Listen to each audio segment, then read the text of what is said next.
Hello guys, एक announcement है कि मैं 5 to 10 मिनट की रोज़ एक वीडियो अपलोड करूँगा on the concept of class 12th। So please stay tuned और सब्सक्राइब करें चैनल को, क्योंकि मैं इसमें सिर्फ कॉन्सेप्ट कवर कराऊँगा जल्दी जल्दी। ये आपको हेल्प करेगा कॉन्सेप्ट समझने में एंड आपको रिवीजन भी इजीली कर पाएंगे अगर एग्ज़ाम के टाइम पे।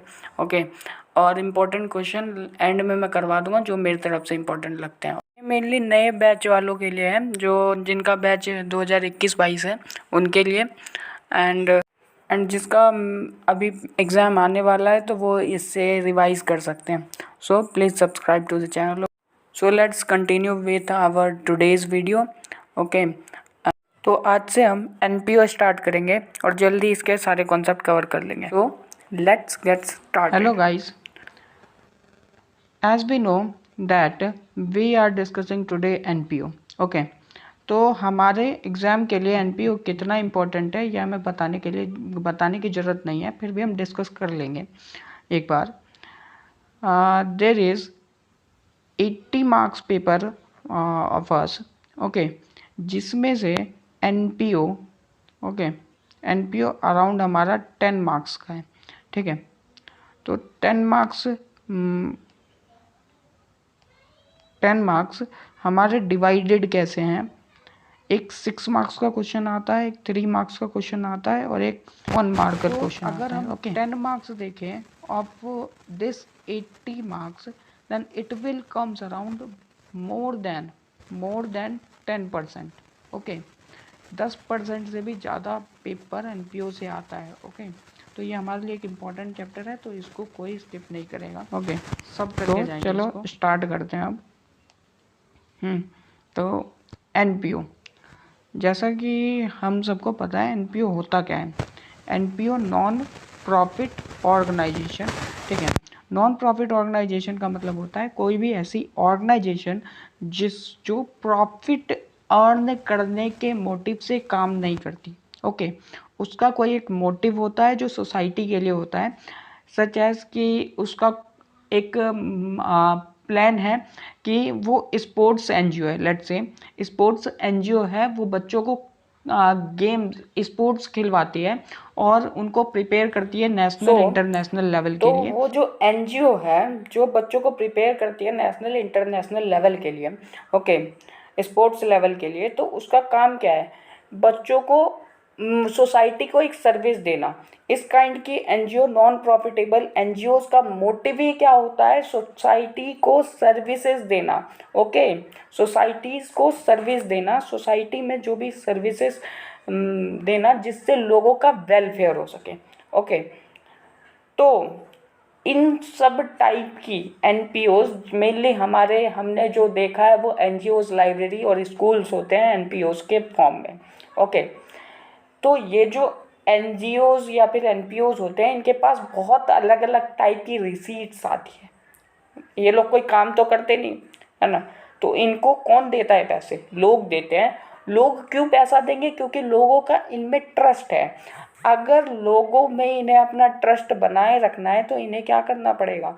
अपने जो भी पैसे हैं वो सही जगह, अप्रोप्रिएट जगह यूज़ करने।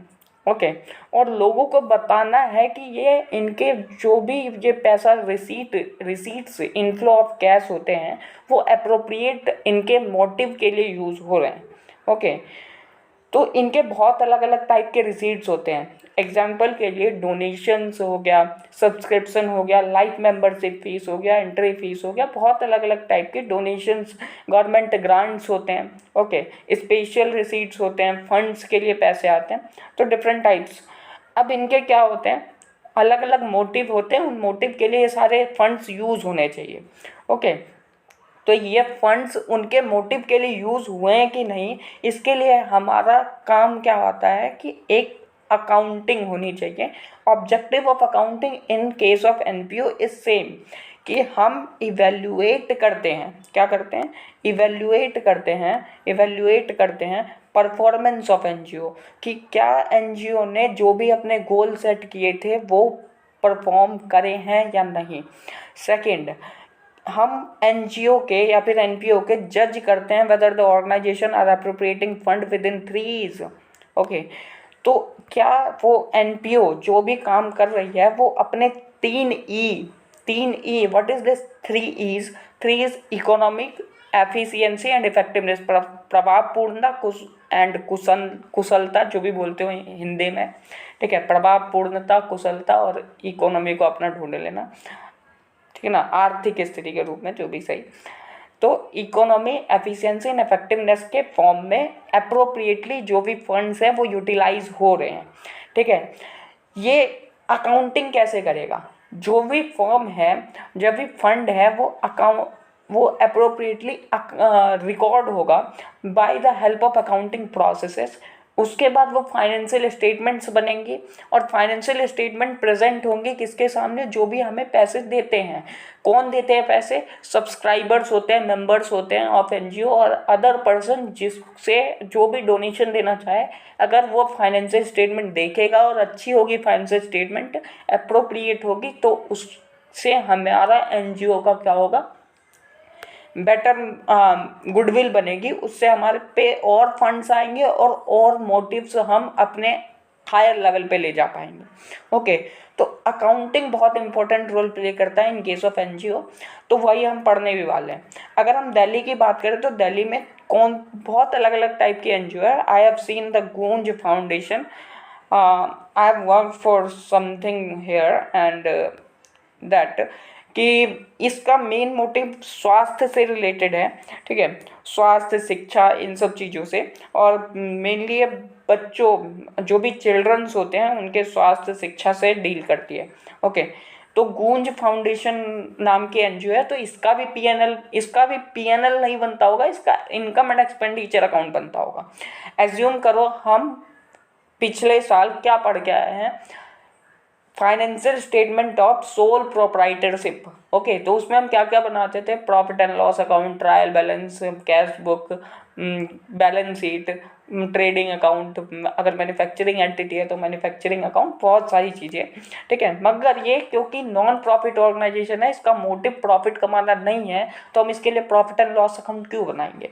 ओके, तो ये भी बहुत चीज़ें बनाती होगी जिसको हम इनके फाइनेंशियल स्टेटमेंट बोलते हैं, जो ये प्रेजेंट करती है अपने मेंबर्स के सामने, अपने पब्लिकली डिस्क्लोज करती है, जिससे इस पे लोगों का ट्रस्ट बने कि ये अप्रोप्रिएटली अपने काम को कर रही है। ओके, अकाउंटिंग कैसी होती है एनपीओ की? कौन कौन सी चीज़ें इंक्लूड होती हैं एनपीओज के फाइनेंशियल स्टेटमेंट में? There are the 3 things which is included in the financial statement of NPO. सबसे पहला receipt and payments account, second income and expenditure account, and last is balance sheet. Okay, तो receipt and payment account, अगर आपको अपना 11th याद होगा तो वहाँ पे 10th चैप्टर है शायद, cash book, single column, double column, फलाना फलाना चीज़ें, ठीक है। तो receipt and payment account nothing but same as of cash book, but थोड़ी टर्मिनोलॉजीज बदल जाएंगी। डेबिट क्रेडिट की जगह एक जगह रिसीट होगा, एक जगह पेमेंट्स होगा। ओके, और जो भी एनजीओज के रिसीट्स होते हैं वो अलग अलग टाइप के होते हैं, पेमेंट अलग अलग टाइप से होते हैं, क्योंकि ऑब्वियसली ये डिफरेंट सेक्टर में काम कर रही है।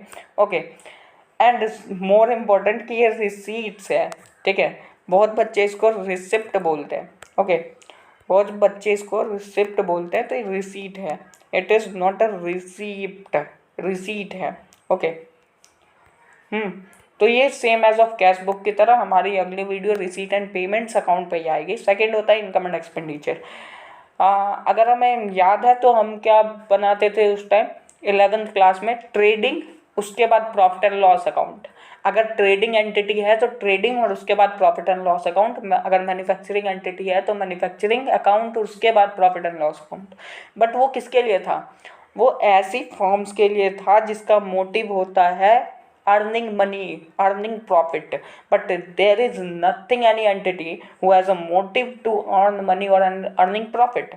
ओके, तो ये लोग इनकम एंड एक्सपेंडिचर बनाते हैं कि उनके पास पैसा कहाँ से आया, कितना आना चाहिए था पूरे साल में, और कितना ये लोग खर्च करे हैं, और कितना सरप्लस या डेफिसिट, सरप्लस मतलब बचत, कितना पैसा बच गया, और डेफिसिट का मतलब सेम एज कि घाटा कितना, खर्चा कितना ज़्यादा हो गया, ठीक है। अपने मोटिव पे, जितने मोटिव के लिए पैसे आए हैं, जितना इनका ऑब्जेक्टिव होता है, जो भी एक पर्टिकुलर ऑब्जेक्टिव होता है उसको फुलफिल करने के लिए कितने पैसे आए हैं, कितने आने चाहिए थे पूरे साल में और कितना खर्चा हुआ है या फिर होना चाहिए था, तो उसका एक ब्यौरा प्रेजेंट करता है हमारे सामने इनकम एंड एक्सपेंडिचर अकाउंट। और बैलेंस शीट की तो कोई डेफिनेशन नहीं बोल सकते हम, क्योंकि asset is equal to liability, और ये बैलेंस बताता है कि हमारे एसेट्स और लाइबिलिटीज दोनों बराबर होने चाहिए कैपिटल मिलाने के बाद। Liabilities plus capital is equal to asset, accounting equation में हमने पढ़ा था। ओके, तो बैलेंस शीट तो सबको पता है। तो हम कंटिन्यू रखेंगे इस वीडियोस को, 5 मिनट्स मैक्सिमम 8 to 10 मिनट्स की वीडियोस जाएंगी। ओके, तो स्टे ट्यून्ड, अपने दोस्तों को शेयर कर सकते हैं, अगर जिसका एग्ज़ाम नहीं हुआ है अभी तक वो जाके इसको रेफ़र कर सकते हैं एज अ गाइड, कि भाई रिवीजन हो जाएगा जल्दी जल्दी, पढ़ने का तो मन कर नहीं रहा होगा किसी को, ठीक है, फिर भी 2x की स्पीड पे चला के देख सकते हो। ओके, तो किसी को अगर लॉकडाउन के चक्कर में क्लासेस नहीं मिल पा रही है, स्कूल तो बंद ही है, तो उसको प्लीज़ शेयर कर देना, हेल्प हो जाएगी। मैं रोज़ हर एक कॉन्सेप्ट पे वीडियो डालूंगा, mainly income and expenditure account पे तो हर एक पॉइंट डेफिनेटली क्लियर करके जाऊंगा। ओके, और अगली video receipt and payment account पे है, तो please stay tuned. Okay, thank you for watching and please subscribe to the channel, ठीक है, it will help me also.